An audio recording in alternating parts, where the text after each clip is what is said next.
नमस्कार। आज हम बात कर रहे हैं इंडस्ट्री की एक ऐसी ताकतवर मशीन के बारे में जो बड़े बड़े काम चुटकियों में कर देती है। ईओटी क्रेन यानी इलेक्ट्रिक ओवरहेड ट्रैवलिंग क्रेन। सोचिए कितना भारी सामान ये मशीनें उठा लेती हैं। लेकिन इस बेजोड़ ताकत के साथ आती है एक बहुत बहुत बड़ी जिम्मेदारी। तो यही सवाल उठता है कि इतनी शक्तिशाली मशीन ये एक वरदान है या फिर एक अभिशाप। देखिए, इसका जवाब इस बात में छुपा है कि इसे चलाया कैसे जाता है। क्योंकि एक छोटी सी जरा सी लापरवाही एक बड़े भयानक हादसे का कारण बन सकती है। यहीं पर ऑपरेटर की जिम्मेदारी सबसे बड़ी हो जाती है। तो चलिए इसी ताकत और जिम्मेदारी के रिश्ते को थोड़ा और गहराई से समझते हैं। देखिए, जब कोई ऑपरेटर क्रेन चला रहा होता है तो सिर्फ उसकी अपनी जान नहीं बल्कि आसपास काम कर रहे हर एक इंसान की जिंदगी दांव पर होती है। यहां पर सेफ्टी कोई ऑप्शन नहीं है, ये सबसे पहली और सबसे जरूरी शर्त है।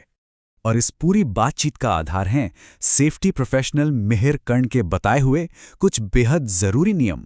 उन्होंने जो क्या करें और क्या ना करें की लिस्ट तैयार की है, वो सिर्फ सुझाव नहीं है, वो सेफ्टी के वो मजबूत पिलर हैं जिन पर सुरक्षित काम की पूरी इमारत टिकी है। तो चलिए एक एक करके इन्हें समझते हैं। अक्सर लोग सोचते हैं कि सेफ्टी का काम क्रेन चलने पे शुरू होता है, पर ऐसा नहीं है। एक सेफ लिफ्ट की कहानी तो क्रेन के चलने से बहुत पहले यानी तैयारी के साथ ही शुरू हो जाती है।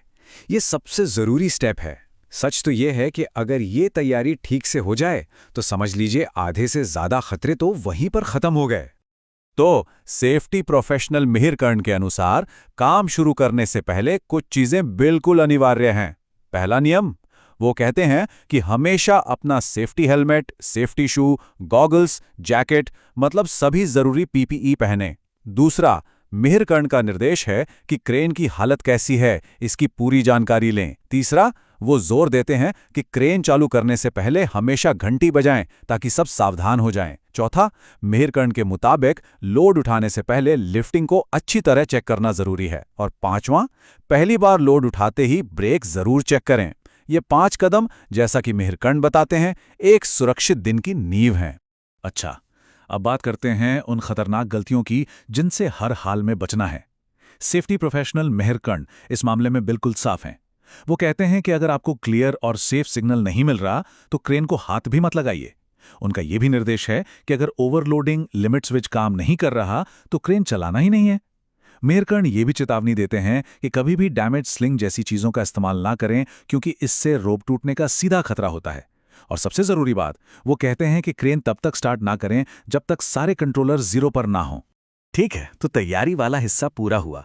अब क्रेन चलने लगी है, लोड हवा में है। अब सिचुएशन बदल गई है। इस स्टेज पर सेफ्टी के नियम और भी ज्यादा सख्त हो जाते हैं। अब ऑपरेटर का हर एक मूव, हर एक फैसला सीधे सीधे सुरक्षा से जुड़ा है। तो एक प्रोफेशनल ऑपरेटर क्या करता है? सेफ्टी प्रोफेशनल मिहिर कर्ण के अनुसार वो सबसे पहले स्टैंडर्ड हैंड सिग्नल्स को न सिर्फ जानता है बल्कि उनका सख्ती से पालन भी करता है। वो बताते हैं कि वर्कप्लेस पर जो भी लिखित निर्देश हैं उन्हें गंभीरता से लें। मिहिर कर्ण इस बात पर भी जोर देते हैं कि क्रेन चलाते समय हमेशा जमीन पर मौजूद खतरों को पहचानते हुए आगे बढ़ें।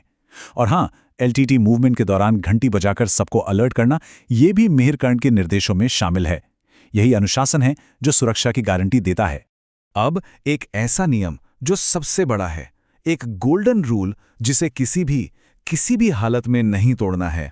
सेफ्टी प्रोफेशनल मिहिर कर्ण का ये एक अटल, स्पष्ट निर्देश है, लोड के नीचे से कभी पार न करें, न खुद न किसी और को करने दें।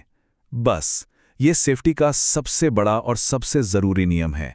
सेफ्टी प्रोफेशनल मिहिर कर्ण बताते हैं कि ज्यादातर बड़े हादसे इन्हीं जानलेवा हरकतों का नतीजा होते हैं। जैसे अगर लोड स्विंग कर रहा है तो उसे लिफ्ट ही ना करें। वो सख्ती से मना करते हैं कि क्रेन चलाते वक्त मोबाइल फोन का इस्तेमाल ना हो। मिहिर कर्ण ये भी कहते हैं कि लोड को हुक पर लटका छोड़कर क्रेन से दूर जाना एक बहुत बड़ी गलती है। उनका ये भी निर्देश है कि क्रेन को अंगूठे से नहीं बल्कि पूरे हाथ से सही तरीके से ऑपरेट करें। और आखिर में मिहिर कर्ण साफ कहते हैं, शराब या किसी भी तरह के नशे की हालत में क्रेन ऑपरेशन करना बिल्कुल मना है। देखिए, एक अच्छा ऑपरेटर सिर्फ वो नहीं है जो मशीन चलाना जानता हो। असली पहचान तब होती है जब कुछ गड़बड़ हो जाए। मतलब वो हमेशा अलर्ट रहता है और किसी भी इमरजेंसी के लिए तैयार रहता है। तो चलिए देखते हैं कि ऐसी किसी सिचुएशन में क्या करना चाहिए। सेफ्टी प्रोफेशनल मिहिर कर्ण के अनुसार इमरजेंसी में सबसे पहला काम है सही जानकारी देना। वो कहते हैं कि अगर क्रेन में कोई भी गड़बड़ी दिखे, जैसे कोई अजीब वाइब्रेशन, कोई अनजान आवाज या धुआं, तो फौरन बिना एक पल की देरी के मेंटेनेंस टीम को बताइए। मिहिर कर्ण का यह भी निर्देश है कि जिन हॉइस्ट का इस्तेमाल नहीं हो रहा है, उनके सेफ्टी स्विच को बंद रखें। और हां, ये पक्का करें कि इमरजेंसी लाइट और दूसरे सुरक्षा उपकरण हमेशा काम करने की हालत में हों। इमरजेंसी के वक्त, जैसा कि सेफ्टी प्रोफेशनल मिहिर कर्ण चेतावनी देते हैं, सबसे बड़ा दुश्मन मशीन नहीं बल्कि हमारी घबराहट होती है। वो कहते हैं कि पैनिक बिल्कुल ना करें, शांत रहें और तुरंत जमीन पर मौजूद टीम को खबर दें। उनका एक और जरूरी निर्देश है, अगर तबीयत ठीक नहीं है या चक्कर आ रहे हैं तो क्रेन चलाने का रिस्क कभी ना लें। और अगर कहीं पावर केबल है तो फेरिबल से बाहर निकलने की कोशिश तो बिल्कुल ना करें। अपनी सेहत का ध्यान रखना सबसे जरूरी है। तो इन सारे नियमों को समझने के बाद एक बात तो बिल्कुल शीशे की तरह साफ हो जाती है। क्रेन की असली सेफ्टी किसी मशीन, किसी स्विच या किसी रूल बुक में नहीं है। वो उस इंसान के हाथों में है जो उसे चला रहा है। मतलब ये पूरी तरह से एक व्यक्तिगत जिम्मेदारी है।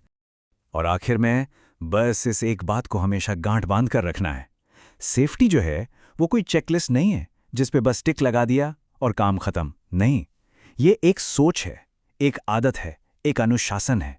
और यही वो आदत है जो ये पक्का करती है कि ऑपरेटर और उसके साथ काम करने वाले सभी लोग हर रोज काम के बाद सुरक्षित अपने घर लौटें। तो हम इस चर्चा को यहीं पर एक सवाल के साथ खत्म करते हैं। एक बार खुद से पूछिए, सोचिए कि वर्क प्लेस पर किसी की भी सुरक्षा की पहली और सबसे बड़ी जिम्मेदारी आखिर किसकी है।